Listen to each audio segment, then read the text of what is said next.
Okay, I've begun recording to my computer as well, and Brother Zhihua has also begun recording to his computer. Okay, thank you. All right, Zhihua, are you able to hear me clearly? Yes. Excellent, thank you. All right, let's begin. Thank you, everyone. Let's begin the session. Okay, good. Yes, good evening, brothers and sisters. Good evening, everyone. Namo Buddhaya. Welcome to our 2023 online tutorial English study group for the Malaysian Buddhist Examination. I know that there are some familiar faces. Some of you might have participated in this tutorial study group from the past 2 years as well. Yeah, in the past 2 years as well. And I'm sure there are some new faces as well, new participants. Okay, let me begin sharing my screen and I will be asking some questions. I will try to make the session a bit more interactive. So you could prepare to be interacting with us. You could unmute yourself to ask questions or answer my questions, or you could also be participating in this study group through the Zoom chat box. Okay, so you could type your answers or your questions into the Zoom. Okay, right. Okay, I'm going to begin sharing my screen now, and you all let me know if you can see it.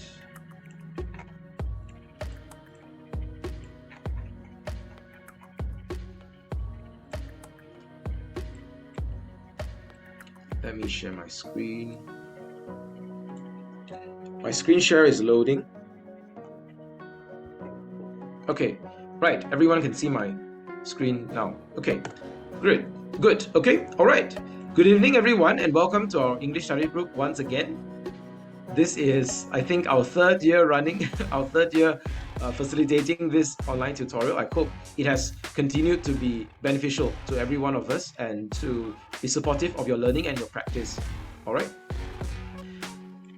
The purpose of this session, the purpose of this study group is to facilitate teachers and students, both the teachers and students of Sunday Dhamma School and any participants, any candidates who are sitting for the MBE, the Malaysian Buddhist Examination. All right, so all those who are preparing themselves for the Malaysian Buddhist Examination, you might be interested to participate in this online tutorial, and we'll be having some resources and some materials for your learning and for your past year exam practice as well. Now, it doesn't mean that this is limited to only those who are sitting for the examination. Even those students who are interested generally in the fundamentals of Buddhism, the fundamentals of the Buddha's teachings, you may feel free to participate as well. Okay? All right. The tagline this year that I have designed that I've decided or I designed for the promotional material is "Falter not, advance." So this comes from the words of the Buddha himself. This is an encouragement to all of us to not give up, to continue to strive on in our learning, in our practice. Yeah, and I wish all of you, in advance, I wish all of you all the best for the Buddhist examination. Before we begin our learning today, let's take a moment to calm our minds and prepare our hearts. We're going to be paying homage to our respected teacher.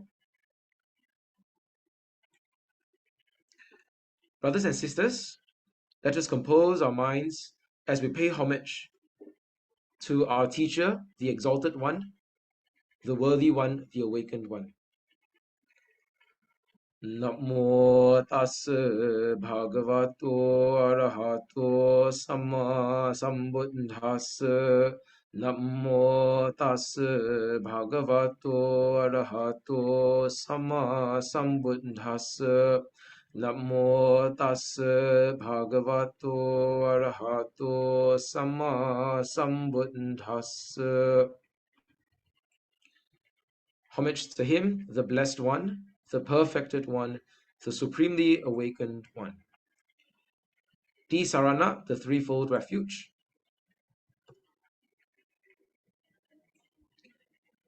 To the Supreme Buddha, the teacher of gods and humans. To the sublime Dhamma, the truth and the way to ultimate joy. And to the noble Sangha, the protectors of Lord Buddha's message, we go for refuge We seek no other refuge. Buddhang saranang gacchami, Dhammang saranang gacchami, Sanghang saranang gacchami, Dutiyampi Buddhang saranang gacchami, Dutiyampi Dhammang saranang gacchami, Dutiyampi Sanghang saranang gacchami, Tatiyampi Buddhang saranang gacchami, Tatiyampi Dhammang saranang gacchami, Tatiyampi Sanghang saranang gacchami. Sadhu, sadhu, sadhu. Okay, let's begin with an introduction. This is the Malaysian Buddhist Examination 2023. This examination is a national level Buddhist examination. In addition, it is also recognized officially by the Malaysia's Ministry of Education, MOE.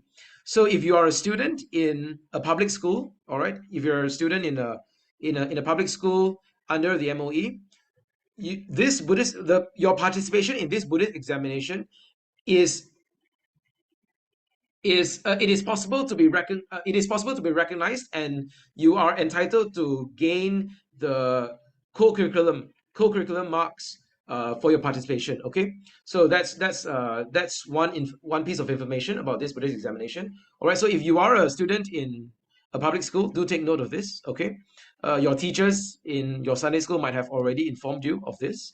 Okay, this Buddhist examination has been going on for many years. I am not exactly sure which year it has started, but it has been for many years. And some of you might have taken this examination in the past as well. All right, there are 4 levels to this examination. There is the preliminary level, there is the junior level, there is the senior level, and then there's the higher level. Okay, so most of the content and the material in this tutorial and study group will be catered for the preliminary and junior levels. All right, those of you who are taking the senior and higher levels, you may feel free to still ask questions. I will try my best to answer your questions. Okay. But I will also be sharing some resources and some materials for senior and higher levels as well. Okay. Now we have a Facebook group which contains the announcements and any information pertaining to the Malaysian Buddhist Examination. So if there is a Facebook group, so this is the link if you want to access the Facebook group. Okay. Also, we have a WhatsApp group. We have a WhatsApp group that is that Brother Chiwa from YBAM, he has set up the WhatsApp group for all the candidates, all the participants to ask questions and to also to be sharing resources. Okay, all right. This year, every year, in fact, every year the Malaysian Buddhist Examination falls on 31st of August, so it is a public holiday, and this year it is a Thursday. All right. So that's the information you need to know. All right. So be prepared. We are slightly less than 1 month away. Okay, from the exam date, from the exam day. Okay. All right. Now, quick question. Quick question to everyone. This is the interactive portion. Okay, the interactive segment. 2 questions to everyone. All right. In the Zoom chat, let me know 2 things. Yeah. Number one, which Buddhist society are you from? Number 1, which Buddhist society are you from? Number 2, which level of exam paper are you taking this year? Is it preliminary? Is it junior? Is it senior? Is it higher? Okay, so 2 things. Number 1, let me know which Buddhist society you're from. Number 2, let me know which level of exam paper you're taking this year. Okay, if you're not taking it, that's fine as well. You can say, you know, I'm not taking any paper. Okay, all right. I'll give you all 2 minutes to share your answers in the Zoom chat, and I'll be looking at the answers now. Yeah, just to get an overall understanding of where everyone is for this year.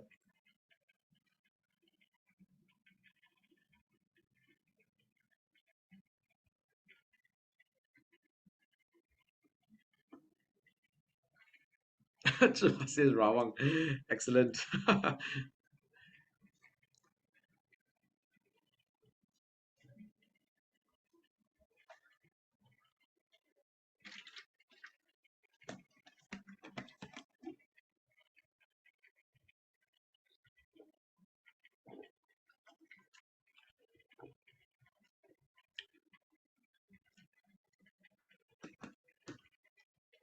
Okay, wow.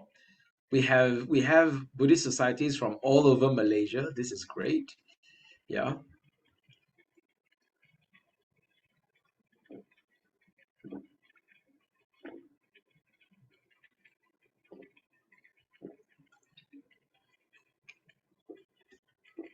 Okay, let us take a look at some of the participants' information. All right, KCBA. All right, Klang and Coast. Okay, senior level. BISDS. All right, Sunday Dhamma School. That's good. Buddhist Institute, Sunday Dhamma School. BMV, Buddhist Mahavihara, Nalanda. That's very good. KCBA. SJBA, Subang Jaya Buddhist Association. And then KMBS, Kinara Metta Buddhist Society. Okay. Oh, somebody, Satya Alam. Oh, hi. Hello. Hello, Sister Easy. Good to see you here. Mahindrama Sunday Party School. Okay, from Penang. Yeah. Okay, this is good. Oh, we have participants from Kelantan as well. Okay, wow. Wow. Okay, this is good. So we have participants from Buddhist societies from all over Malaysia. This is excellent. Hmm. Okay, Sister Juliana says, I am from KCBA. I have taken the higher level and have passed the higher level examination. Congratulations. Well done. Well done. Sadhu, sadhu. Now I'm trying to refresh my Dhamma knowledge from Brother Kaur. Okay, yes, thank you. Thank you. Sadhu, sadhu. Meta Lodge JB. All right, Johor. Okay. All right, good. Okay, so this is good. This is a rough understanding of everyone. Uh, this is a good start. I hope all of you will continue in your Dhamma learning, right? Even if you have taken your exams, you can continue to come and learn and refresh your Dhamma learning. This is our Dhamma learning never ends, right? Until we attain the highest goal of Nibbana. Okay, then you can teach. Then you can begin. You can stop your Dhamma learning and you can begin sharing Dhamma and teaching Dhamma full time. Okay. All right. Seremban Sudama Buddhist Society. Very good. Very good. Excellent. Okay. So let me go back to sharing my screen and we'll continue with the learning. Okay. So as I mentioned, we will set up a Google Drive folder. For the past 2 years, we have already had Google Drive folders, and then we'll share the link in the WhatsApp group. Okay, so if you are not yet in the WhatsApp group, please register yourself through the Google form. Okay, register yourself through the Google form, even if you're not taking any exam. Yeah, register yourself through the Google form. Let us know your name. Let us know where you're from. Let us know your Buddhist society, and then once we have gotten your contact number, your mobile phone number, we will be adding you into the WhatsApp group. Okay, so this is our resources for this year. Okay, and I want to introduce myself. My name is Wei Ken. You can call me Brother Wei Ken or just Wei Ken, and some of you call me Brother Call. That's fine as well. All right, and I am from the Putra Heights Buddhist Society. Let me show my background, my virtual background. Yes, I am from PHBS. I'm from the Putra Heights Buddhist Society Youth Fellowship. I'm one of the youth leaders with the Putra Heights Buddhist Society. I'm also one of the youth leaders with TBCM, the Theravāda Buddhist Council of Malaysia. All right, and together with me is Brother Jiwa, Brother Wong Jiwa, Zhihua, and he is from the YBAM, Young Buddhist Association of Malaysia, KL and Selangor State Liaison Committee. All right, so TBCM, MYTTA, and YBM, KL, Selangor State Liaison Committee are collaborating this time to bring to you this study group and this tutorial. Okay. Yep. All right. So MYTTA, just to introduce very quickly, MYTTA is the youth arm of the Theravāda Buddhist Council of Malaysia. So if any of you are interested to find out more about youth activities and youth leadership initiatives, youth leadership programs, youth Dhamma events, feel free to get in touch. All right. You can contact Brother Chiwa, you can contact Brother Weiken. All right. Get in touch with us. We are very happy to be chatting with you, to have a conversation with you, and to just discuss any opportunities. Okay. Good. All right, that's the introduction. And let's begin. So we are going to have four sessions of this tutorial study group. And today's the first session. And the first session, we are focusing on the life of the Buddha. And I'm going to touch a little bit on the threefold refuge as well. All right, so the life of the Buddha and the threefold refuge, depending on how much time we have to complete our sharing today. All right, but today the main focus, the primary emphasis is on the life of the Buddha. This is very often the first subject that we learn as Sunday Dhamma School students. If you're a child, you're a student, you're going to a Sunday Dhamma School, you would probably have encountered this subject topic in your Sunday Dhamma School many times already, which is very important. The reason why the life of the Buddha is so important is because he is the teacher. He is the teacher, right? I'm not the teacher. I'm only a facilitator. I'm a fellow Dhamma student. I'm a fellow Dhamma practitioner. But the the the supreme teacher, the primary teacher of all of us who are Buddhist practitioners, Buddhist devotees, Buddhist students of the Dhamma, is the Buddha Gautama. And what makes him so special? What makes him qualified to be the teacher? What makes him qualified to gain and to receive the honor, the homage, the respect of so many practitioners all over the world? What makes him so special? This is what we're going to be investigating, all right, in today's learning session. Okay. Our story begins many, many, many years ago. How many years ago? Right. How many years ago? You can type in your Zoom chat. Our story begins thousands of years ago, more than 2,000 years ago, more than 2,500 years ago. And there are some important names you have to remember for the examination. Some important names. Okay, so these are some of the names you got to know. Right, the first name you have to know is Siddhartha Gautama. Siddhartha Gautama is the name you have to know. All right, so who is Siddhartha Gautama? Okay, type in the chat. All right, who is Siddhartha Gautama? Let me know. Some of you probably got it right. Brother Chuhua says, Buddha Gautama, our story begins a long, long time ago. And Siddhartha Gautama is our boss, my boss, all right, our leader. Yes, very, thank you. Thank you, Chuhua. All right. So there's one answer, prince. All right. Siddhartha Gautama is the name of the prince. Okay, very good. Very good. You have to know that. Queen Mahamaya. Who is Queen Mahamaya? Any answers? You can unmute yourself if you want to answer it, or you can type in the Zoom chat.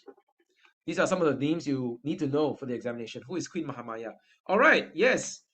Yes, the mother of Prince Siddhartha is Queen Mahamaya. Thank you. King Suddhodana is the father. Yeah, King Suddhodana is the father. What about Sakya? What is Sakya? What is the name Sakya? Okay, yes, thank you. So Sakya is the clan or the people of Prince Siddhartha Gautama. All right. So there are different kingdoms in the time of in India at the time of the Buddha. There are different kingdoms. There are different cities. There are different capitals of different cities. So there are also different tribes and people groups and different clans. All right. So Prince Siddhartha Gautama comes from the Sakya clan because his father, King Suddhodana, is from the Sakya clan. Understand? So you might have heard of the word Sakyaputta. Sakyaputta. Sakyaputta means son of Sakya. Sakyaputta means son of Sakya. The Buddha, the Prince Siddhartha Gautama, is the Sakyaputta, the son of Sakya. Putta means prince or son or child, right? If you know the Malay word, putra, putra means son or the prince, right? Right, Putra. So that's why Putra Heights Buddhist Society is called Putra Heights. Well, actually, Putra Heights is named after the town and the city, this place. Putra Heights is a township in Subang Jaya, by the way. All right, but this word Putra, this Malay word Putra, comes from the Sanskrit word Putra, which is the same meaning as the Pali word Putta. All right, so the son, the prince. Sakya Putta refers to Prince Siddhartha Gautama. Now, what about Queen Mahapajapati Gautami? Queen Mahapajapati Gautami. Who could that be? All right. Type your answers in the chat.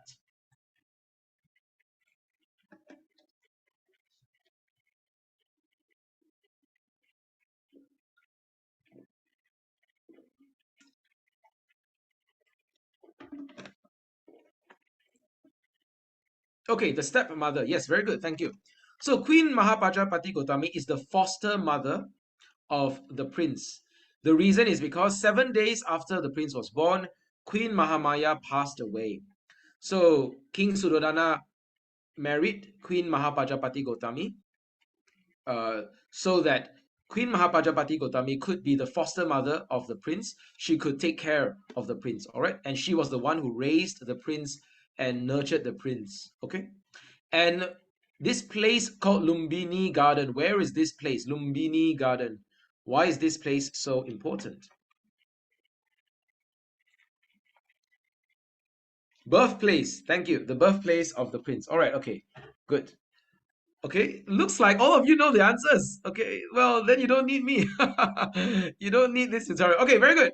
This is very good. I'm very happy to see that many of you have been doing your studies, doing your practice. This is good. Keep it up. Continue to learn and practice. And I'm sure many of you would do very well in your exams. Okay.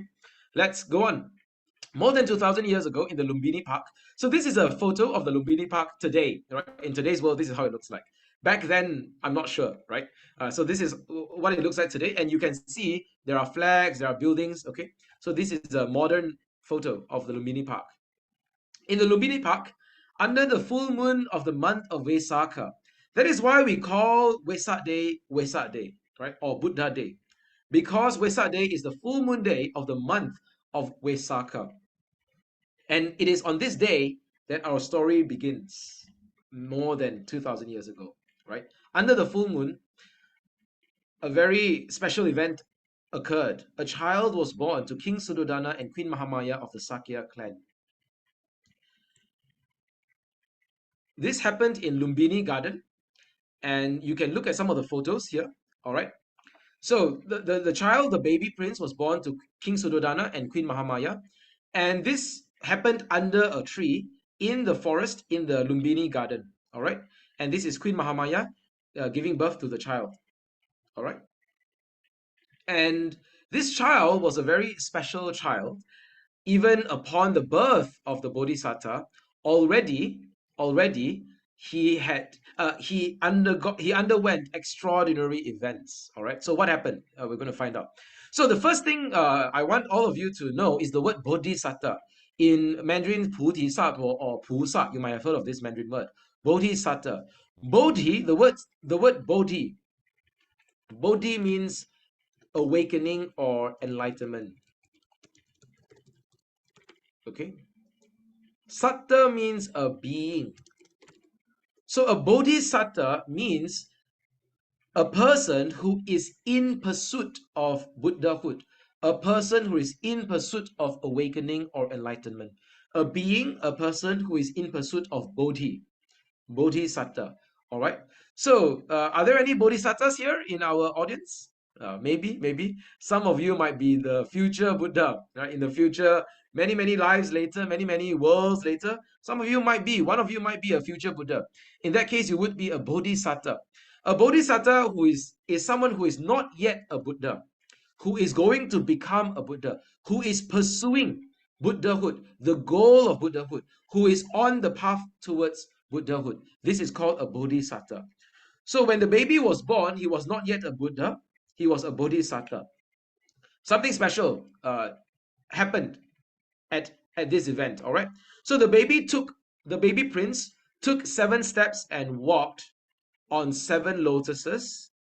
And at the end of the 7 steps, he surveyed the world. He looked at the world and he uttered this statement, this declaration, this proclamation. Aggo hamasmi lokasa, jeto hamasmi lokasa, seto hamasmi lokasa, ayamanti ma jati nati dani unnabhavo. What does this mean?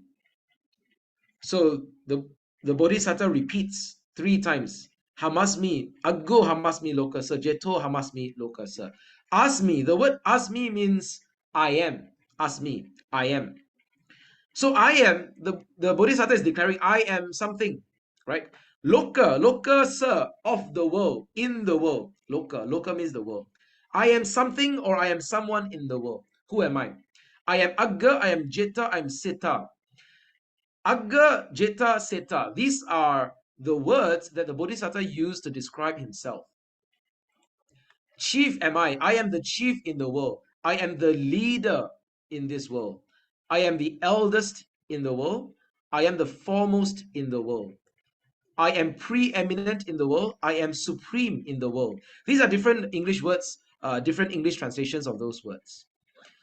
Upon the birth of the Bodhisattva, already we see the beginnings of a consciousness that is inclined towards supremacy, that is inclined towards leadership.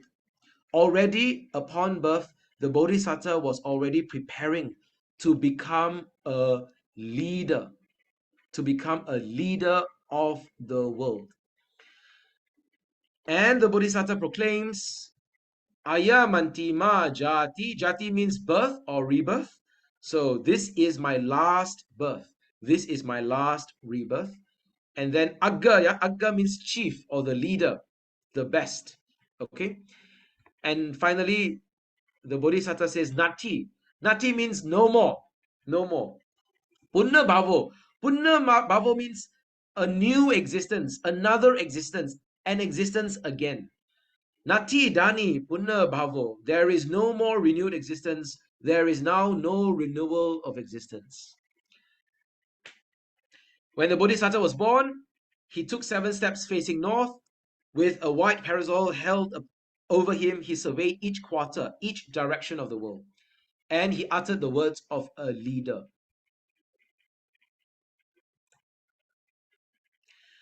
Soon after the baby prince was born, back in the royal palace, there is a noble practitioner, a very highly attained contemplative.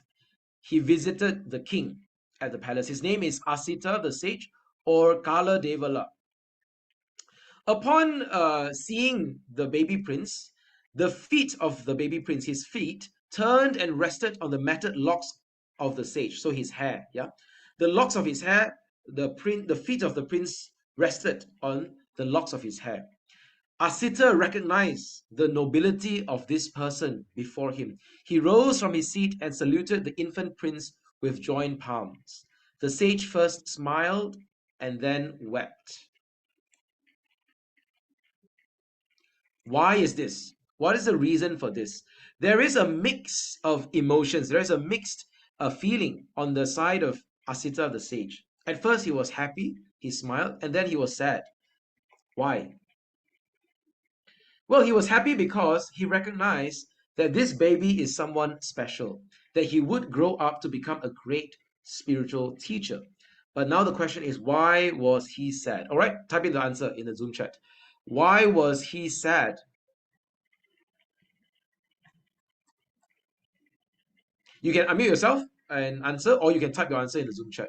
Why was the sage sad? Okay, yes, thank you. All right, not because of it, because of his old age, yes, but the answer is not yet complete. Because he is old and he's going to pass away soon. Yes, Wei Yan, raised your hand. You want to unmute yourself and share your answer?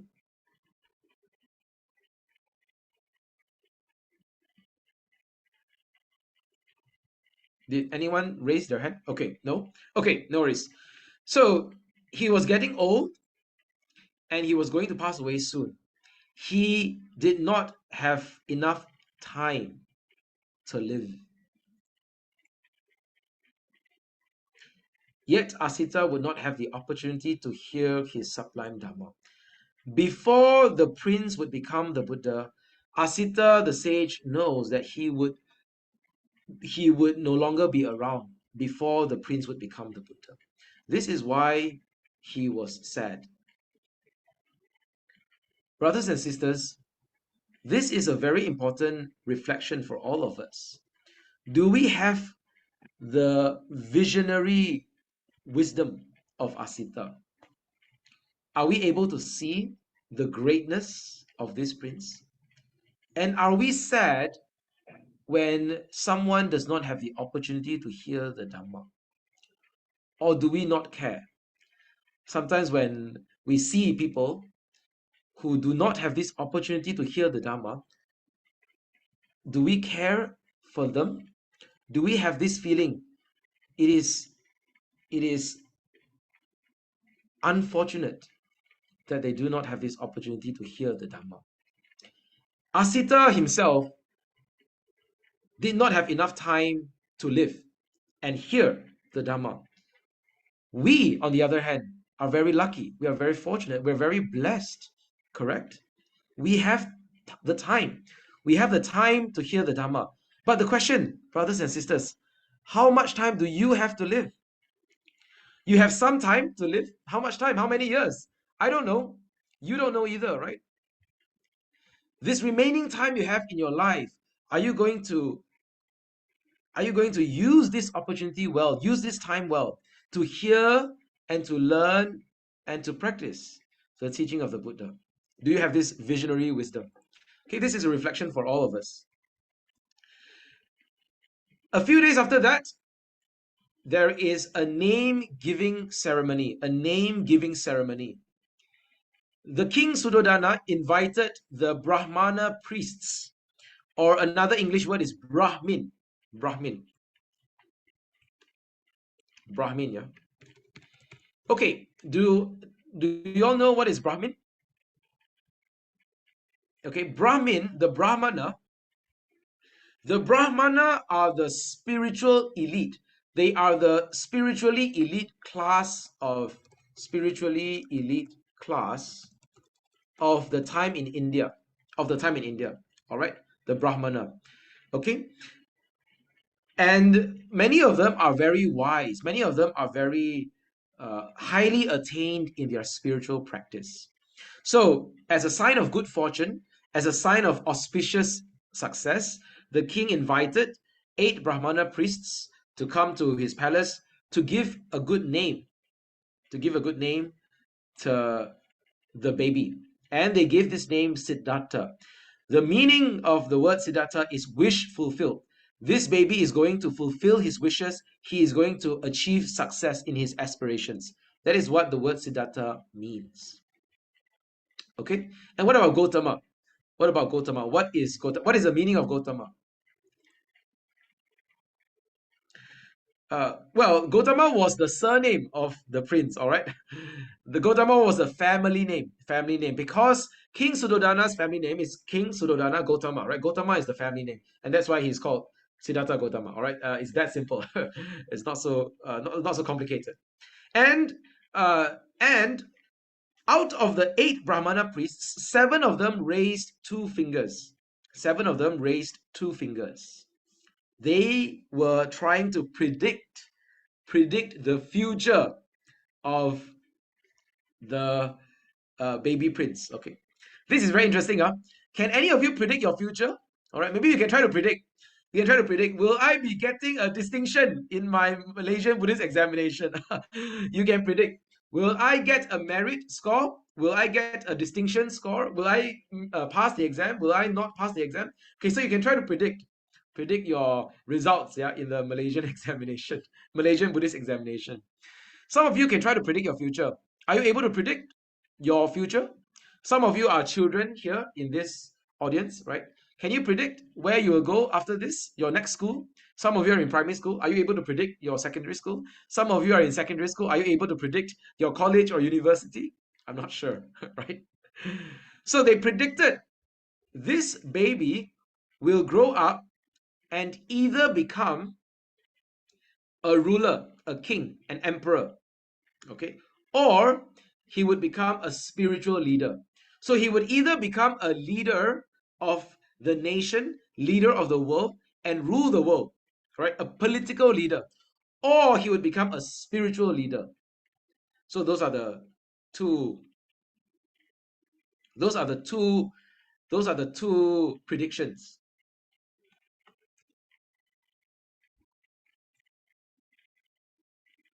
Okay, but the youngest of the 8 Brahmana priests, his name is Kondanya. He raised only 1 finger and he says, this prince will grow up to become a spiritual leader, not a political leader. So he takes away the possibility. He takes away the alternative. There's only one future for this prince. Now, the question is, which of these 2 futures lay ahead for the prince? Will he bear the weight and the glory of political power?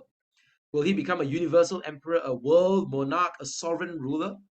Will he wear the crown of a political leader? Or will he be a spiritual leader, a spiritual emancipator, someone who will liberate the gods and humans? Ukadharo Manusanam, the torch bearer of humanity, the one who carries and holds out the light of humanity. Now, what if it were you? What if you are the one to make the choice? Will you choose to be a political leader or a spiritual leader? both are very high status, huh? Both are very ambitious to become a political leader. Do you want to be the prime minister or the president of a country? Maybe some of you have the ambition. I want to grow up and I want to be the president of the United States of America. I want to be the prime minister of Malaysia, for example. Or maybe some of you want to grow up and I want to be the spiritual leader. I want to be the founder and leader and president of a Buddhist society. Maybe you have this ambition. So which one would you want to be if you have the choice? All right, let's ask everyone here. You can share your answer in the Zoom chat, or maybe you can also unmute yourself and share your thoughts. Yeah, I want to hear some of your sharing. Okay, this is the part where you get to share your thoughts. I want you to unmute yourself and you want to share. I want to hear from you. I don't want to be the only one speaking. Okay, I want to hear from some of you as well. Okay.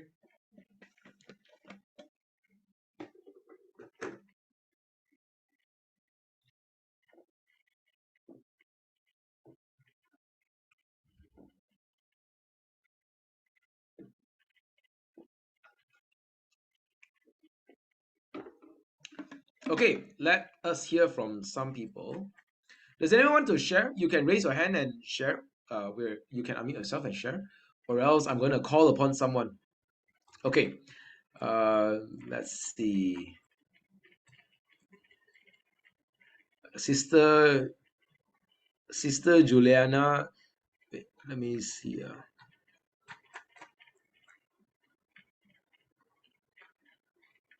Yeah, I'm looking through a Zoom chat. Hang on.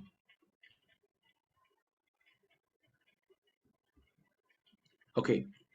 Sister Juliana says, I want to be a Buddha. I want to be a Buddha. Okay, good. Sister Juliana, do you want to share a few thoughts, a few reflections on your answer? If you want to share it. Or else it's fine. You can type in the Zoom chat. Or else you can unmute yourself and you can share.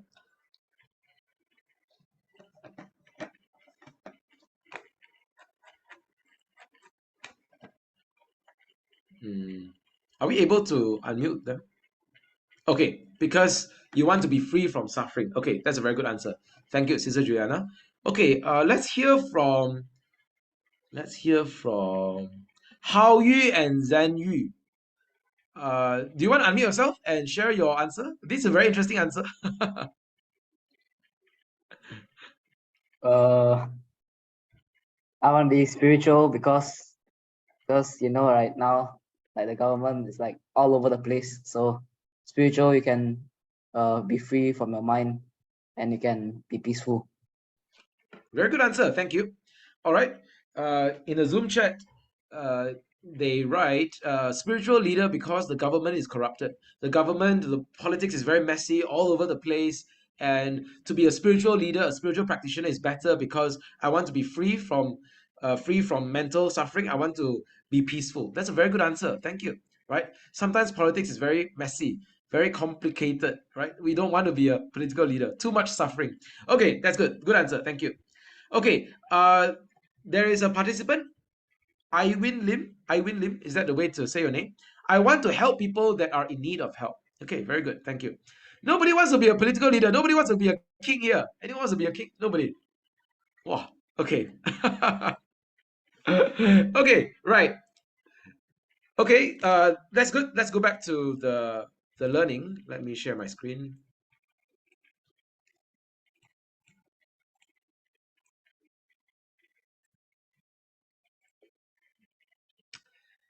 All right. So, the baby prince was raised, right? So the prince grew up to be a very handsome and strong young man. He was educated in many things, right? He was educated in the knowledge of the arts and sciences. He was trained in very important skills, right?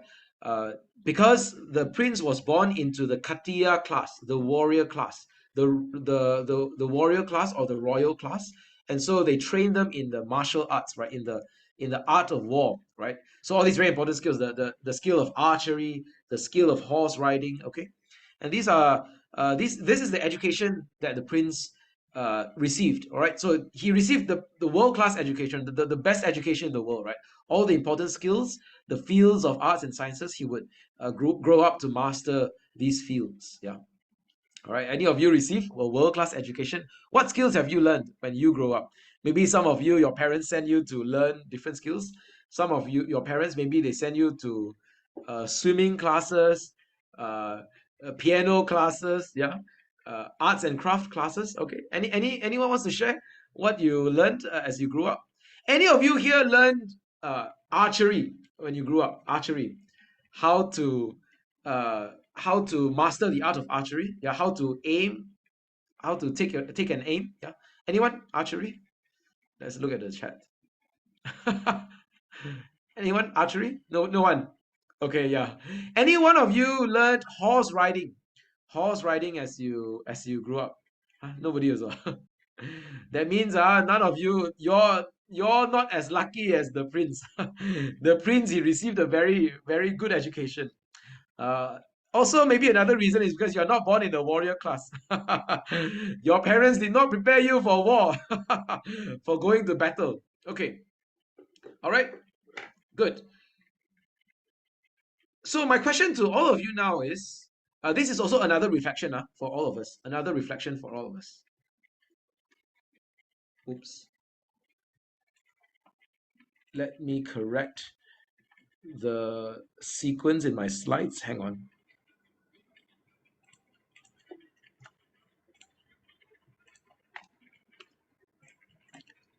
Okay, yeah. The next reflection for us is, when the prince grew up, he was trained. He was trained to be a fighter. He was trained to be a warrior. Or he was trained to be a king. Not necessarily a warrior who goes to battle or who goes to war, right? But a warrior who is a leader of the people, a leader of the tribe, a leader of the kingdom. Okay? He was trained to be a warrior, a ruler, a king. What about you in your life? What do you want to grow up to be? All right, there are many students here, there are many children here, teenagers here in our audience, I'm sure, because many of you are going to Sunday Dhamma School, right? When you grow up, what do you want to be? Some of you say you don't want to be a king, you want to be the Buddha, correct? You don't want to be a political leader. You don't want to be the prime minister or the president. Okay, so what do you want to be when you grow up? All right, you can write in the answer in the Zoom chat. Write your answer in the Zoom chat. What is your ambition? What do you want to become in the future? Okay, I'm going to wait for some of your answers, and we're gonna look at some of your thoughts and reflections.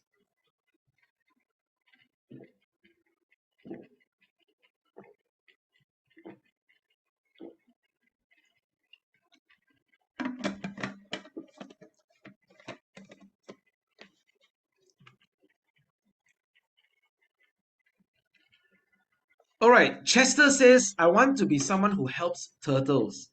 This is an animal lover, environmental lover. This is very interesting. All right, thanks for the answer. Thanks for the sharing. I want to be a veterinarian. Okay, I want to be a vet. I want to be a veterinarian, a doctor who helps animals. Okay, that's also very noble. Very good, very good. Oh, I love these. All right, Jaden says, I want to be an engineer. Okay, that's a very noble ambition. I want to invent solutions and technologies to help the world. Very good. I want to be FBI. Wow, police officer or a special agent FBI, right?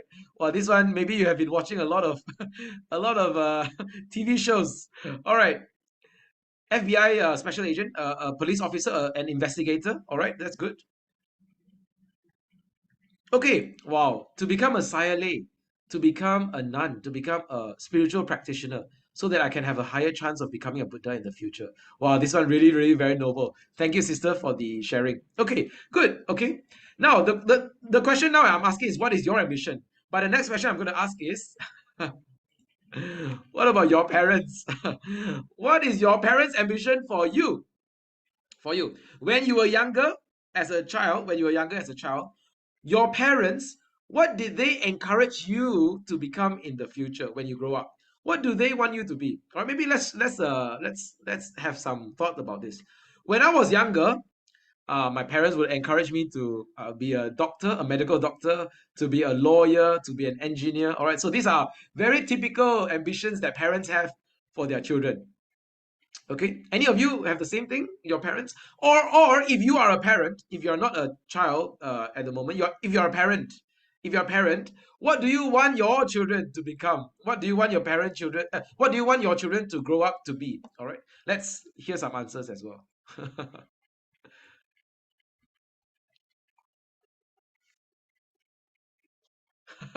Sure, I'll say this is hot topic. This is a controversial question. Not really controversial, but I think it's a interesting question. It's a reflective question for all of us to reflect, to contemplate, right? Okay, Mudita says LDE, lawyer, doctor, and engineer. Okay, my parents want me to be a business person, an entrepreneur, a dentist. Okay, my parents share the same thoughts as brother calls parents. Yeah, doctor, engineer, lawyer. Okay, anyone? Okay, Jaden says my mom supports me. That's very good. Your mom supports your aspirations. That's very, very beautiful. Okay. Anyone else? Okay, Mudita says a corporate leader, right? Going to office, someone working in corporate management. All right. Anyone else? Anyone wants to unmute yourself and share your answers? You can unmute yourself and share your answers. You can share reflections, either your own ambitions or your parents' ambitions for you. Anyone?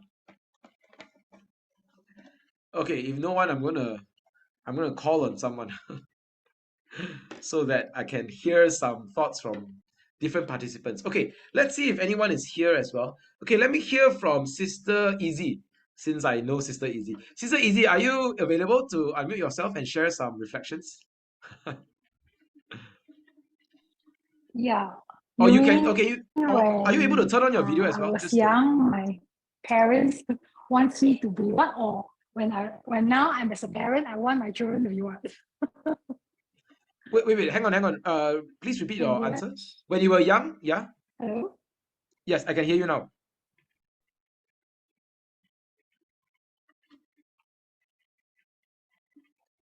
Sister Easy, do you want to repeat your answer? I didn't hear it too clearly just now. Are you able Sorry, to? the line is a bit bad. Yeah. Yeah, Now no can worries, you hear no worries. me? Yes, I can hear you now. Okay.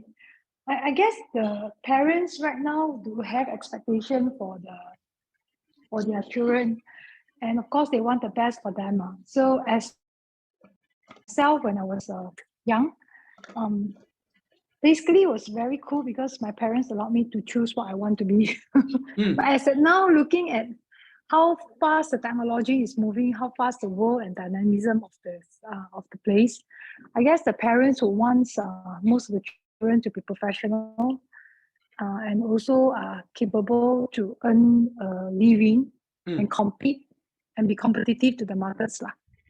So that is something right now with all these technologies around. And even also fast pace that we are moving further. So the children and teens should also be mindful on what they choose for. That's a very, very good answer. Thank you so much, Sister Easy. Right. So when you were younger, your parents were very supportive, okay, supportive of your dreams and your ambitions and aspirations. And then also you were sharing about the current fast-paced world, right? Technology is moving so quickly, and parents would hope for their children to grow up to be competent, right? To be able to develop professional skills, right? To manage and to survive in this fast-paced world. Yes, thank you, Sister Easy. Anyone else have any reflections? You want to share something? Maybe I can call on another participant. Anyone? Whom do I know? Because most of you are not turning on your video camera. I don't know I don't know whether I know you or not. Because some of you I'm sure I might have met you before. Let's see. Does anyone want to? Okay, never mind. All right, it's okay. No worries, it's easy. I know the connection is a bit tricky, so no worries. Okay. Oh, Ziyu shares a really good answer in the Zoom chat. Okay, Jordan and Jay, do you want to say something? Do you want to share your thoughts?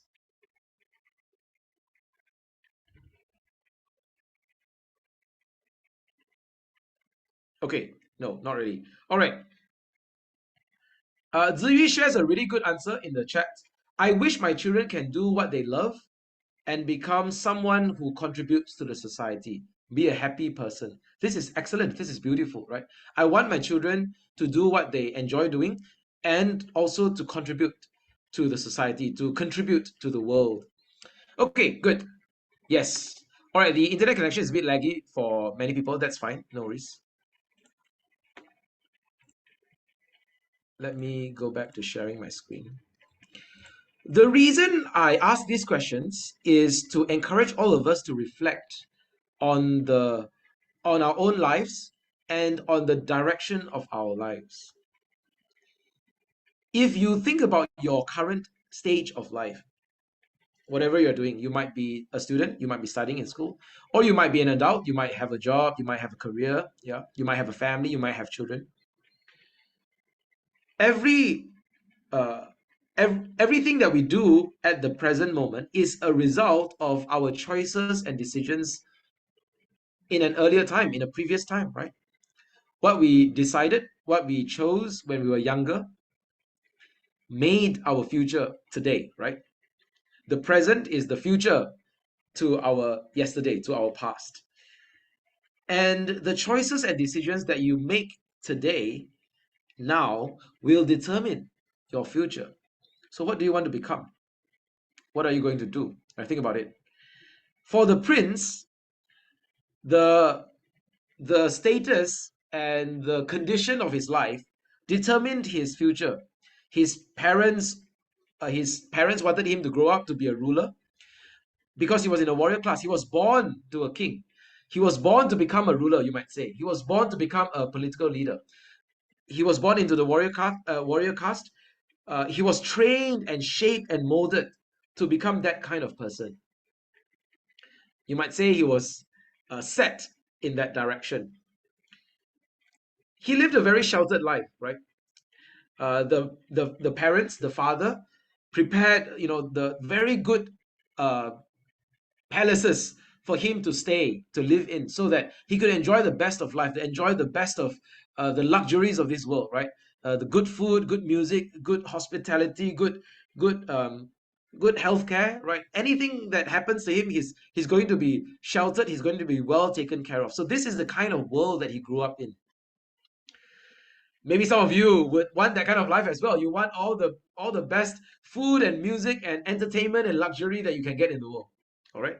Some of you might have certain enjoyments that you want to enjoy in life. This luxurious life and trajectory of the prince continued until the age of 16, and the prince met the love of his life, Princess Yasodhara, who is also his cousin. This marriage in the life of the prince is an important event because later on in life, Princess Yasodhara and also his son, all right, the son Rahula, they would later on become disciples of the Buddha. So this connection that the prince had with his family members, his relatives, his family members, are all important later on to his ministry, to his leadership as a Buddha. So again, here is another important reflection for all of us. What are the relationships that we are cultivating today? In our life today, are we cultivating a good relationship with our relatives, with our cousins, our relatives, our parents, our siblings, as well as with our friends? What kinds of friendships, what kinds of relationships are we pursuing? Are we cultivating? Are we building today? Because later on in life, those relationships might be very important in terms of supporting us in our spiritual journey or in terms of our contribution to the world. Okay?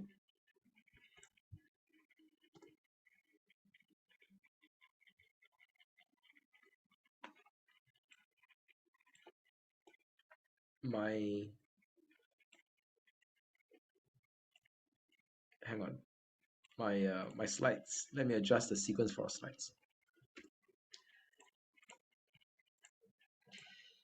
Now, even after having enjoyed such a beautiful life, such a happy life, all the great sensual pleasures of the world, even a beautiful marriage, a very happy marriage, the prince was not satisfied. He was very curious to know what is outside his home, what is outside his royal palace. He wasn't he wasn't just he wasn't just satisfied with staying and living in a very sheltered life, living in a very sheltered place and just enjoying life. He wanted to find out what is outside, what is more to life. All right, and therefore one day he left the palace. He went on an adventure, you might say. He went on an adventure to explore the world outside his palace walls. All right, he wanted to go and see what lies outside. And so this is called the four sights. Some of you already know this story, all right?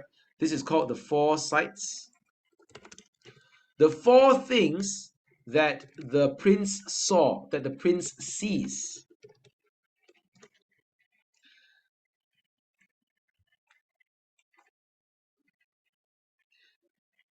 He saw, firstly, an old person, someone who is becoming old. Secondly, he saw a sick person. And thirdly, he saw a dead person. He witnessed a funeral, right? Someone has passed away. These three events made him ask the question, why? Why is there such suffering in the world? Why do people grow old? Why do people fall sick? Why do people encounter death? You have to understand, for the prince, he was very protected, right? Imagine you are a super rich child. You have the best of food, right? You do not know what is hunger. You have the best food every day. You do not know what is hunger. When you are facing discomfort, when you are a little bit unhealthy or a little bit uncomfortable, you have the best doctors and nurses to take care of you. You do not know what is sickness. And you're young and youthful and healthy. You do not know what is death. But for the first time, the prince encountered something that is not normal, not usual, not expected for his life. And this caused a paradigm shift in his perspective. Now, of course, his charioteer's name is Chana. His charioteer was very familiar already with all these things, right? You know, people go through aging, people go through old age, people go through illness and death. So he says to the prince, you know, this is normal. This is what everyone goes through. There's no way to escape it. But the prince was not satisfied still. Is there really no way to escape this? Is there a way out of this? And then he saw the fourth event, the fourth thing, the fourth sight. He saw the fourth sight. He saw a spiritual practitioner, a contemplative who is pursuing the truth, who is practicing a spiritual path. And he looks peaceful, he looks serene, he looks joyful.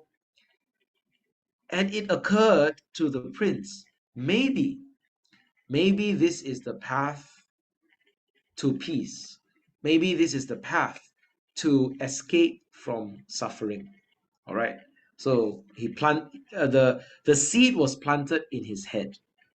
Okay, now we are going to go into a commercial break. we're going to be sharing an event an upcoming event, a youth event. All right. So let me try to explain the transition. So just as the prince went on an adventure, all right, to explore the outside world, this upcoming youth event is also offering an opportunity to all of us to go on an adventure to explore the world of Kuala Lumpur, or the world of KL. Okay, so if any of you are youths, are young people, are young adults or teenagers, or if you know any youths who are interested to take part in this opportunity, please let us know. All right, this is organized by the Subang Jaya Buddhist Association Youth Section, and they're having a day of adventure, a day of a KL tour. So they're going to be in a group, in a tour. They're going to visit some places in KL, in Kuala Lumpur, and they're going to have some interesting activities. So this is a day-long tour, yeah, morning till evening, yeah, from 8 to 5, from 8 a.m. in the morning to 4 to 5 in the evening. All right. So if you would like to join this event, we're going to be sharing some information in the WhatsApp group as well. So if you're interested, or you know youths who are interested to join this opportunity, please let us know, or please sign up for this opportunity. You can find out more information on the SJBA Youth Section Instagram page. Okay. All right. Good. So this is a commercial break. All right. So just as the prince went on an adventure, this is an opportunity for all of you to go on an adventure as well. All right. Okay. Let me pause now, and take a break. I'll just see if there are any reflections or questions at this point. Yeah. Are there any questions or reflections at this point? Any comments? Yeah, just in case anyone wants to ask something. You can ask anything about the content of the learning, or you can ask about the exam if you want to clarify anything. Yeah. Okay. Yeah. Let me stop here. Any questions?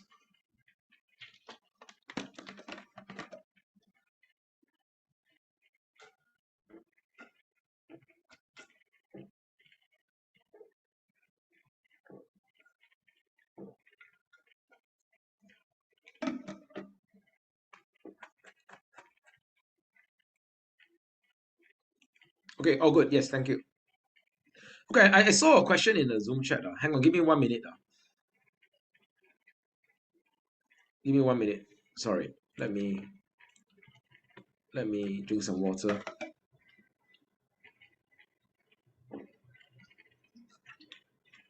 All right, I saw a question in Zoom chat. I need to look for it. Let me try to find it. Yeah.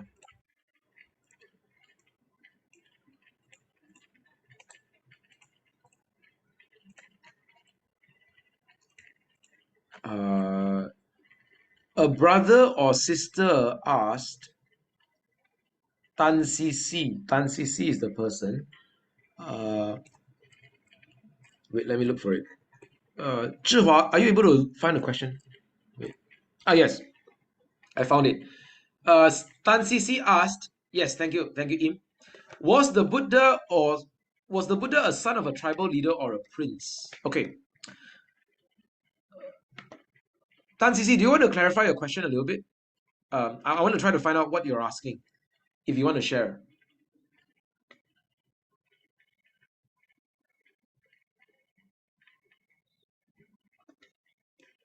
Do you want to elaborate on your question?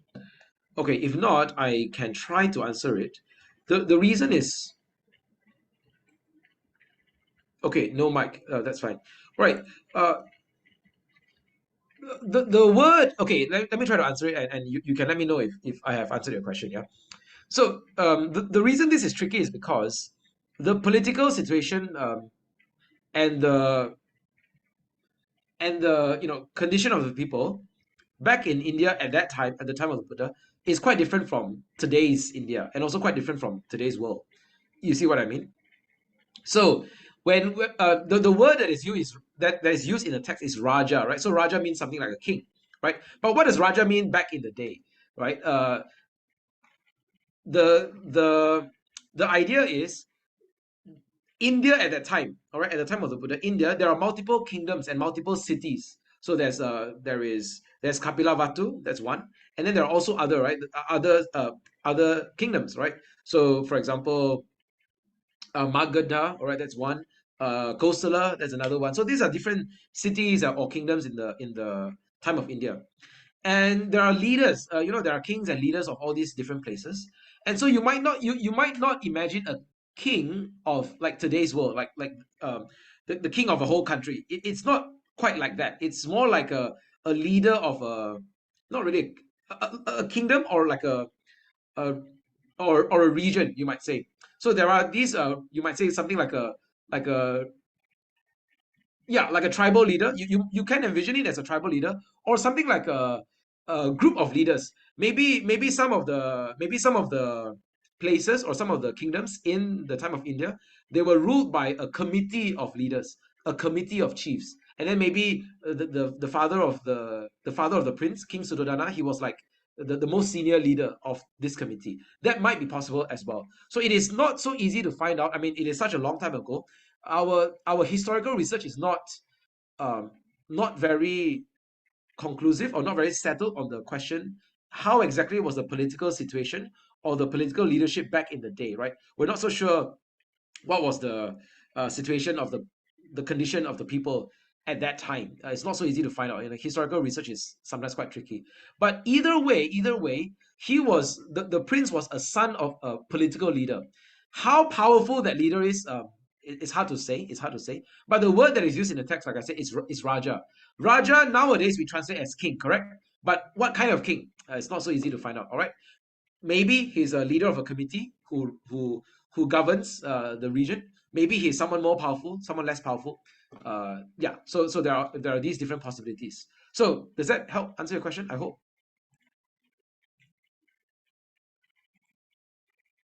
Okay, good.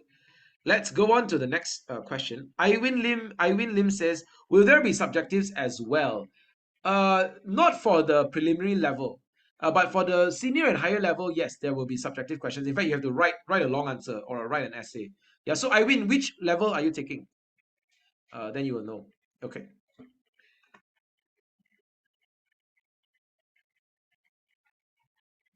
Okay. Tan Sisi says the higher exam asks about the Buddha being an omniscient one and to give example from Jataka story. Question is why Jataka story and how to find examples of omniscience in Jataka story. Okay. All right.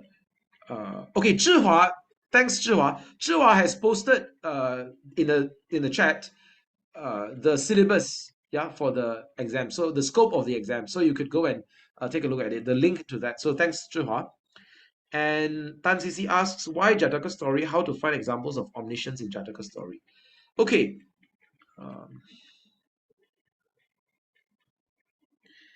How do we find examples of omniscience in Jataka story? The reason this question is tricky is because he was not yet omniscient in his past life. He was not yet omniscient in his past life. He only became omniscient when he became a Buddha, right? When he became a Sammasambuddha. Then he became omniscient. But before that, he was not yet omniscient. Does that make sense? Let me check this. I might need to research this first before I get back to you. Yeah, because I'm not sure how to find examples of omniscience in Jataka story. Technically, in the past lives of the Buddha, he was not yet omniscient. He was still a bodhisattva, so he was not yet omniscient. Yeah. So why Jataka story? I'm not sure. Let me get back to you. Let me get back to you on this. Yeah. Yeah. I'm sorry, I'm not able to answer this at the moment. Yeah. Zhihua, let us record this question and we're gonna try to find out the answer. Yeah. Okay. Thanks for the question. All right. Calvin Uy raised his hand. Okay. Yes. Please, brother Calvin. Yeah. You want to share something? Yeah. I think the Buddha attained Buddhahood, and he also attained this omniscience ability, but not when he was Bodhisattva. And this word omniscient is also quite tricky. He has the power to know what is going to happen, but the Buddha doesn't use that to know everything that is going to happen tomorrow. He only survey the world to see who needs help. He doesn't do that to find out whether that day in his alms round, he will gather enough food for himself or no food for himself. So he doesn't do that. That is the way he keeps his purity and his focus, what he has to do. I think that's what I read. Excellent. That is a very good sharing. Give me 1 moment.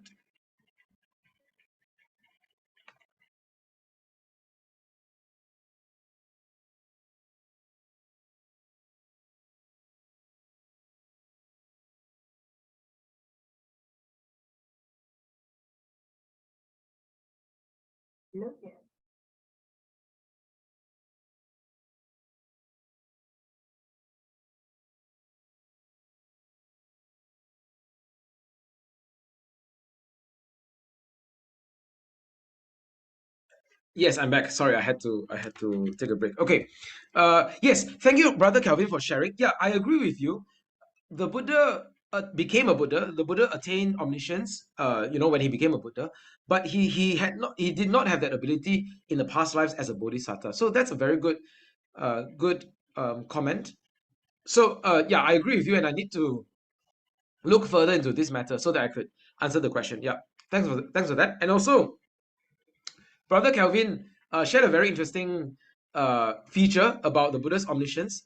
This is very important for us to reflect on as well. Yeah, the Buddha uses his omniscience strategically. He uses this ability in a specific way. He doesn't always engage this ability. He doesn't always unleash this ability. He engages this ability in a strategic way. How does he use it? Brother Kevin shared. He uses his ability to survey the world, to look at the world and see who has the potential to receive the Dhamma, who has the potential to progress on the path of Dhamma, who has the potential to gain spiritual benefit. So someone might need help, someone might need his teaching, someone might need his guidance, and he would survey the world and see that person, and he would go to that person, approach that person, and give him the teaching of Dhamma, so that he is able to help the person spiritually, right? So this is how he engages his ability strategically. Yeah. So this is also something for us to reflect on, right? Do we have this spirit of the Buddha? Do we also look out at the world and look at who needs this, who has the potential to receive this Dhamma? All right. Yes, thank you, Brother Calvin. Okay. Any more questions? All good? Yeah.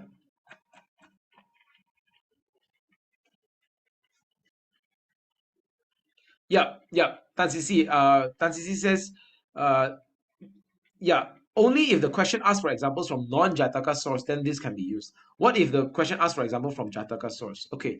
Yeah. This is a very good question. Thank you, Tan Sisi. I will need to, yeah, maybe I would try to ask the examination committee or the examination board, and maybe they would have a better response for this. Okay. Thank you. All right. Let us get back to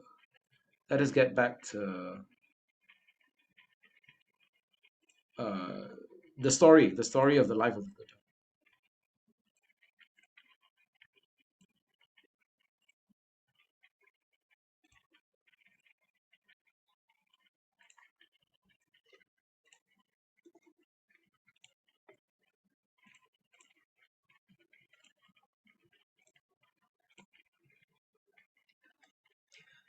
Okay, so at this point, the prince his worldview has been shaken.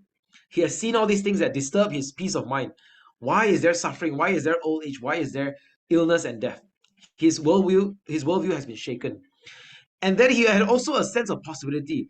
Maybe there is a path to peace. Yeah. And so one day, after seeing the four sights, one day he decided to renounce the palace. He decided to walk the path of a samana, a path of a samana, the path of a contemplative, the path of a samana, a spiritual practitioner. He renounced his palace, he renounced his royal power, his royal throne. In the silence of the night, Prince Siddhartha mounted Kantaka, the horse, the name of the horse. Accompanied by Chana, his charioteer, he left the palace and he left the city of Kapilavatthu. Now, when the Samana Gotama, so now he's no longer Prince Gotama. Now he is Samana Gotama. He is the contemplative Gotama. He was practicing with a number of teachers, a number of different spiritual teachers. But unfortunately, those teachers were not able to teach him the way to Nibbana, the way to his goal. And so he changed his ways a few times, right? So first teacher, he studied, and after that, he did not.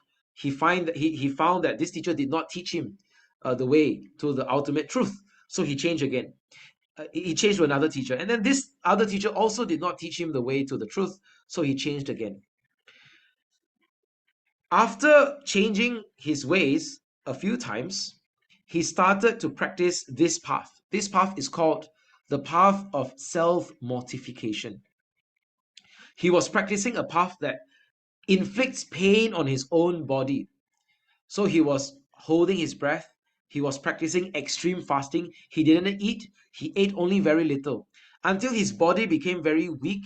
His body became very thin and frail, and he was on the brink of death. He was on the verge of death. So this was the extent of his practice. He was so determined to find the ultimate truth that he was willing to go through different ways. He was willing to try different ways, try different teachers, even this way that was going to inflict so much pain on his body. All right. When he was on the verge of death, he was almost going to die. He started to realize, this way isn't working out. This path is not bringing me closer to wisdom. It is not bringing me closer to peace of mind. It is not bringing me closer to joy and happiness. It is not bringing me closer to the truth. It is not bringing me closer to nibbana, to freedom, to liberation. This is also not the right way. This is also not the right path. It is also not the right practice. Let me change my way. Let me change my path. Perhaps there is another path. So he decided to abandon, to stop and to leave this path of self-mortification. And this is a moment of his spiritual practice where he transitioned from death to life. So this is a very important moment. At this important moment, there was a lady named Sujata, and he made this offering of milk rice. Important, you have to know this for the exam. Yeah, this offering of milk rice to the contemplative Gautama, to the Samana Gautama. So the Bodhisattva at this point changed his practice. Yeah, changed his practice from the path of self-mortification to another practice, a practice that is healthy, that nourishes his body, that does not torture his body, does not inflict pain on his body. Okay, so he changed his practice. Now, throughout this path of practice, the Bodhisattva had 5 friends together with him, 5 companions together with him, and the 6 of them, they were practicing this spiritual path together. So the 5 companions' names are Kondanya, Bhaddiya, Vapa, Mahanama, and Asaji. So these are the 5 companions of the Bodhisattva. This is important. Why?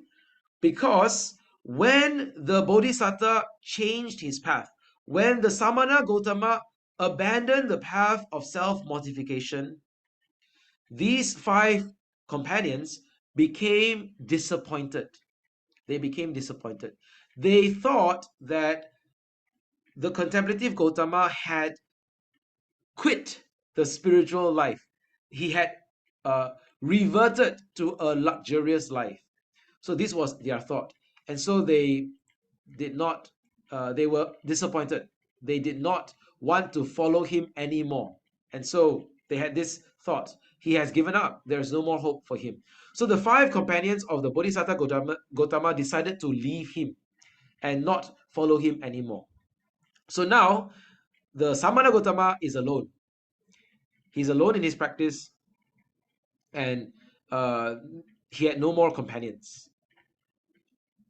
Now,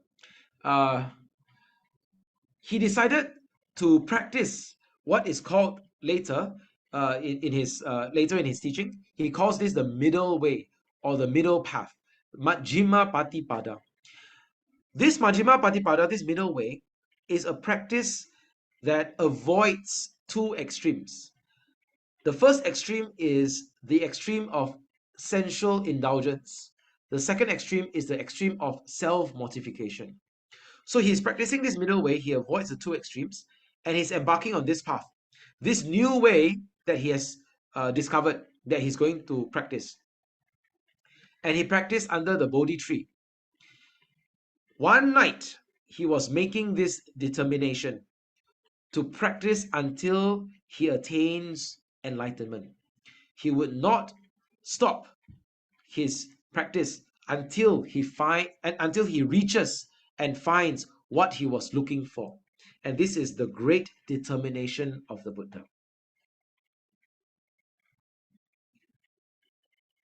Appativani sudahang bhikkhave padahami. All right, so the Buddha says to his disciples. So this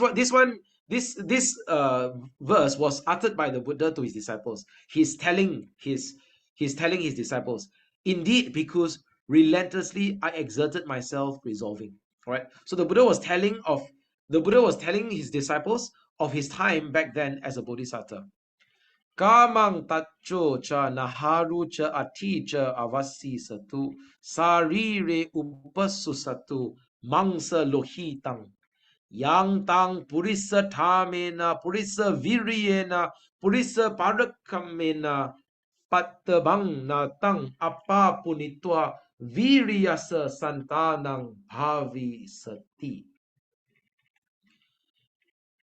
I would let only skin, sinews, and bones remain.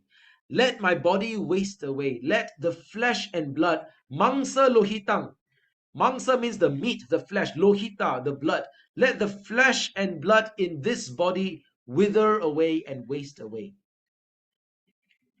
As long as whatever is possible by human strength, by human vigor, by human endeavor has not been attained, there will be no end in my effort. Purisa tamena. Purisa means human. Purisa tamena, purisa viriya. Viriya means vigor, energy. Purisa tamena, purisa viriya, purisa parakamena. Human strength, human vigor, human endeavor. As long as whatever is possible has not yet been attained, has not yet been achieved, I will not end my striving. I will not stop my practice. I will not give up. This is a very important word. Appativana. Appativani, appativana. Appativana means relentless, not giving up. This was the strong spirit of the Bodhisattva as he was striving towards awakening. This is also a good reflection for all of us. Maybe we can practice this as well. Yeah, one day in your own past year exam practice, you can make this strong determination. I will sit at my table. I will not get up until I complete 2 sets of past year exam papers. You can also make this great determination. I will turn off all my social media, all my handphone, my Facebook, Instagram. I will turn off all my distractions. I will sit at my table and I will not move. I will not get up. I will not stand up until I complete my task for today. I will complete 2 sets of exam papers, for example, past year exam practice. This is also one way to make the great determination and apply this in our own life, in our own practice. Now, when you make a great determination, what is going to happen is you will have distractions. Sometimes when you try to do your work, sometimes you will have distractions in your thoughts. Maybe let me go to YouTube to listen to some music. Let me go to Spotify to listen to some music. Maybe I feel a bit hungry. Let me go to look for some food to fill my hunger. Sometimes all these distractions will come into your mind. The same thing happened to the Bodhisattva. When the Bodhisattva made this great determination, the distractions came into his mind. Mara came to disturb him. Okay, so what did Mara say? We are out of time now. What did Mara do? What did Mara say to try to distract the Bodhisattva, to try to disturb the Bodhisattva, to try to make him fail in his effort to attain Nibbana? All right, we are going to continue this story next week in the next session. All right, so let's let me stop my sharing here today. Yeah. And I will open the floor to any questions or final reflections. Okay, let me end my sharing today by making this closing reflection. For all of us in this Buddhist examination, maybe some of you you are encouraged by your Sunday School Dhamma facilitators, your parents maybe, or your school teachers to encourage you to take this exam, right? I hope that you do not just take this exam for the purpose of I want to get an A or I want to get a distinction in my score, right? I hope that is good. That is a good aim, a good goal, no problem. But I hope that the purpose of you taking the exam is not just to get a good score in the exam, all right? I hope that through the learning that you gain by practicing the past year exam questions, by taking the exam, yeah, and by passing and scoring getting a good score, I hope, yeah. I hope that through this learning process, you are able to more deeply understand the heart of the Buddha. The heart of the Buddha. So do not just look at the questions and get the answers, but also think and reflect. What does the life of the Buddha mean to me in my own life, in my own learning, in my own practice? And this is an important point in the life of the Bodhisattva, in the life of the contemplative Gautama. This is an important moment because he had a very strong sense of mission and a very strong sense of purpose.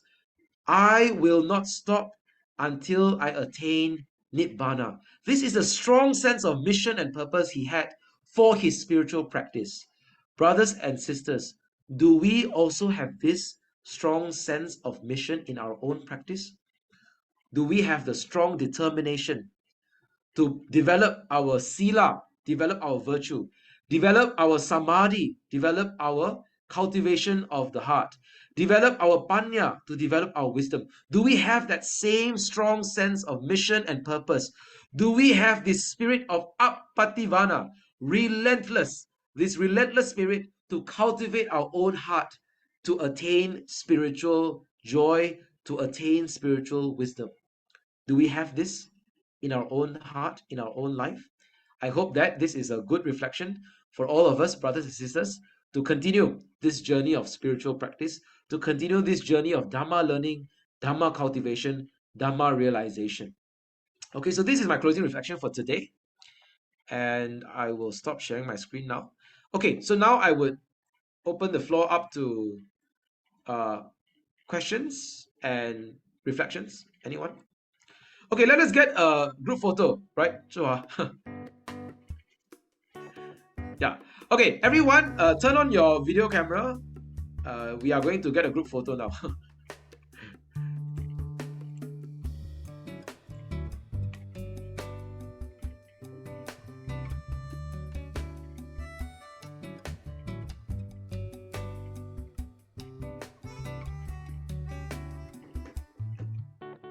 Okay, so I'm going to get a screenshot, and Brother Chuhua, you can also get a screenshot.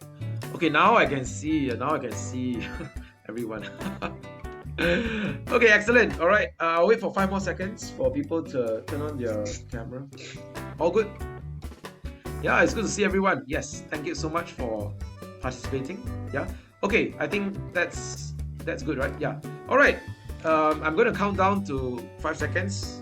And everyone, look into the camera now. Look into the camera and smile. 5, 4, 3, 2, 1. Smile. Okay, one more. 3, 2, 1. Smile.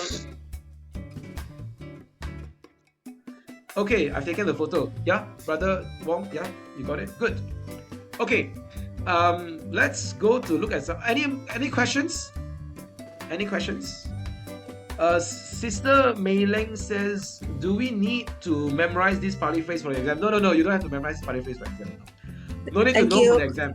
Yeah, but you need to know the determination. The Bodhisattva made this determination. That one you need to know. But the Pali phrase you don't have to memorize. Yeah. Unless you are taking the higher level, then you can memorize. You can write the Pali in your essay. Wow, that would maybe get some good score, good marks for your answer. Yeah. Okay. Anyone else? Thank you. Anyone else? Question? Any other reflections? Okay. All right. Okay, that's it. We're gonna do a short sharing of merit. Okay, and we're gonna end it here. All right. So I'll see all of you next week. Again, same time, 8:30 p.m. All right. And I just want to remind all of us that our learning of the Dhamma is of great benefit, is of great meritorious conduct, great meritorious learning. And so we would like to dedicate our merit of the learning of the Dhamma to all beings. May all beings rejoice in our merit. May all beings gain a share of our merit. And may all beings be inspired to continue their learning and practice of the Dhamma. May all beings be well and happy and peaceful always. Sadhu, sadhu, sadhu. Okay, that concludes our sharing and practice today. And I'll see you again next week. If you have more questions and more resources, feel free to share it in the WhatsApp group. All right. And if you have not yet joined the WhatsApp group, also feel free to let us know. You can contact me or Brother Zhihua. So let me give my number. I'm going to give my number in the Zoom chat.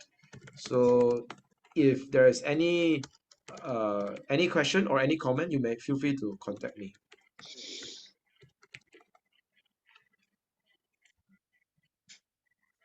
Yes, so that's my number. All right. Im says, thank you very much, Brother Weiken and Brother Jiwa, for your efforts in organizing this tutorial for MBE candidates. Happy learning, everyone. Yes, thank you, Im, for participating. This is very good. And Jordan, thank you, Brother Weiken, for the sharing. I'll see you at the next session. Yes, thank you. Thank you. And Sister Easy, thank you, Brothers Ko and Jiwa, to organize this session. Yeah. All right. All the best in your examination. Continue to do your past year exam practice. Yeah. Do your past year papers. All right. Thank you. Good night, everyone. Brother or Sister Cheng says, thank you very much, Brother Weiken, Brother Wong. Sadhu, sadhu, sadhu, sadhu, sadhu. Thank you. Brother Ko says, thank you, Brother Weiken. Thank you, Brother Chiwa. Thank you, fellow Kalyana Mitra. Yes, thank you. Sister Lina says, sadhu, sadhu, sadhu. Thank you, everyone. Yes. Sadhu, sadhu. Thank you, everyone, for participating. This has been a very good sharing. Okay. Good night, everyone. Suki, Hotu. Take care. Good night. Bye-bye.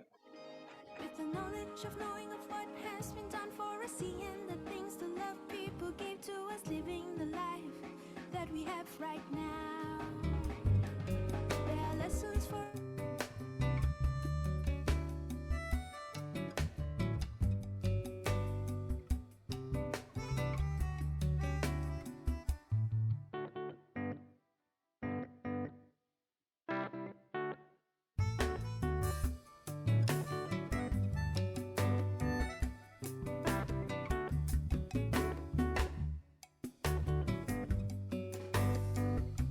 Okay, do we stop recording now, Shima? Or